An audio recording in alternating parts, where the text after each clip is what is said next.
Hey guys, we're talking about eutrophication today. And if we break down this word, you can see that the prefix is EU. EU means good or plenty. And when we look at the word troph, we want to always think food. So the trophic pyramid is the steps in which one organism eats another. So troph means, I remember heterotroph, when one thing eats another thing. So troph is our word for food. EU meaning good, so good food. So here we have a situation or process that occurs when there's good food or a lot of food. And if you can see in this picture here, these kids are swimming in water where there is lots of food for the organisms or for the algae that's living in the water. And so last week we talked about bioaccumulation.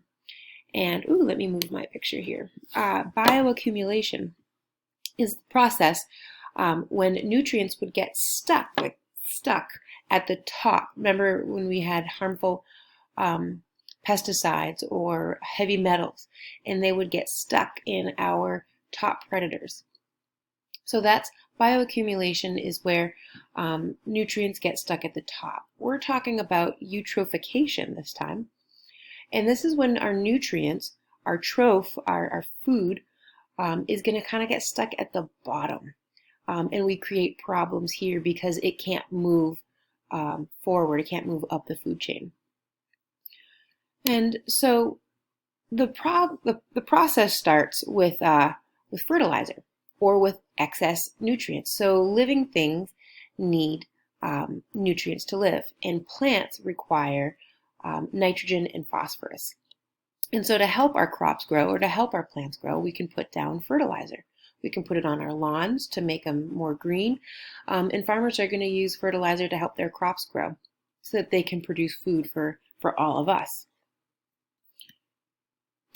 And so if we put too much fertilizer down, then what happens is, we all know about the water cycle.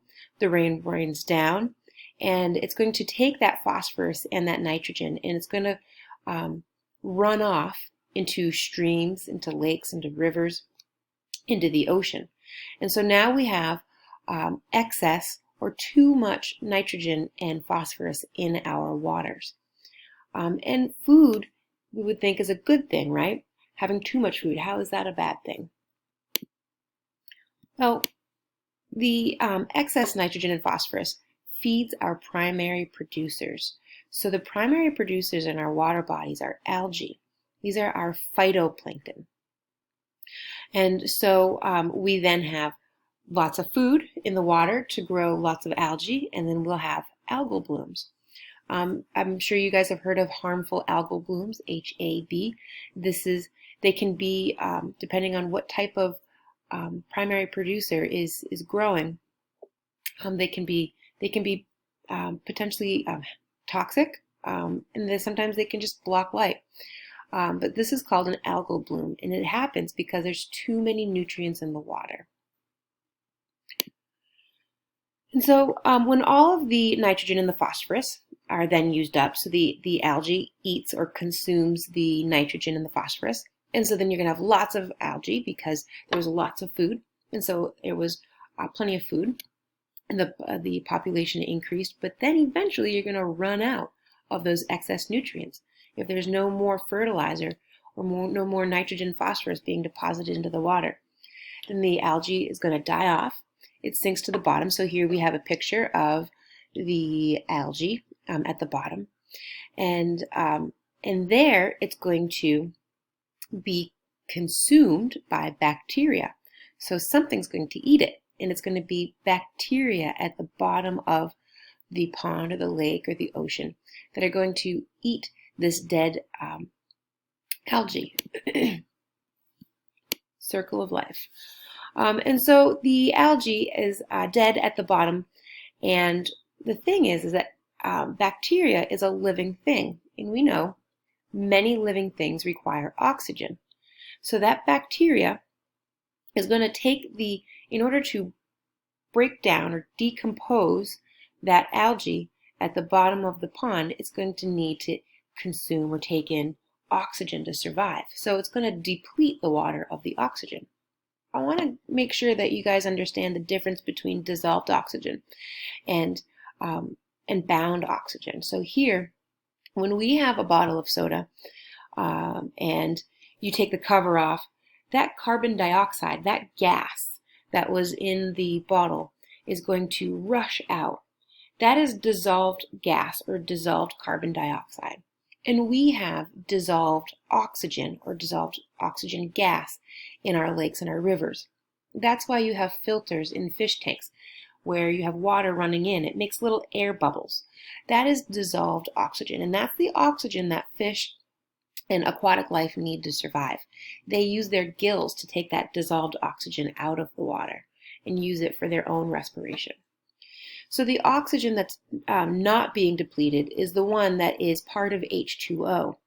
H2O is going to hang on to its oxygen.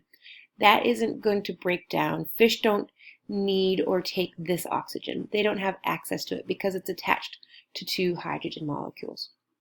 Fish and aquatic life need dissolved oxygen. And it's that bacteria that is that needs the dissolved oxygen as well. And so the bacteria eating all of the algae is going to take all of that dissolved oxygen out of the water. And so without dissolved oxygen in the water, fish suffocate and die, which is sad, all of the aquatic life. And in these areas where fish are dying because of this lack of oxygen, lack of dissolved oxygen, we call these dead zones. And there are a number of dead zones. We find dead zones usually at the mouths of rivers where they run into the ocean. And there is a major dead zone, one that we're going to talk about, at the in the Gulf of Mexico. And this should make a lot of sense. We have the Mississippi River running through the United States, and it runs through parts of the United States where we have lots and lots of farming. This is producing all of the food that we need to survive, and so it's not the farmers that are bad for doing this because they are doing what they need to do to give us food. But this is a byproduct. This is a problem that happens because of the amount of fertilizer that we're putting down. And so if we have these rivers running through the United States, and down here you can see in this sort of lit up area, this is a dead zone. And so whenever fish are swimming into this area, they will suffocate and die. And not just fish, aquatic life, so things living in the water. And so this is an issue that we will continue talking about, but this process is called eutrophication. So words that you should have picked up would be dead zones. I would want you to remember algal bloom or harmful algal bloom, and to know that the nutrients, the very important nutrients that plants need, but also cause eutrophication, are nitrogen and phosphorus. Okay. I hope you guys have a great day, and I'll talk to you soon.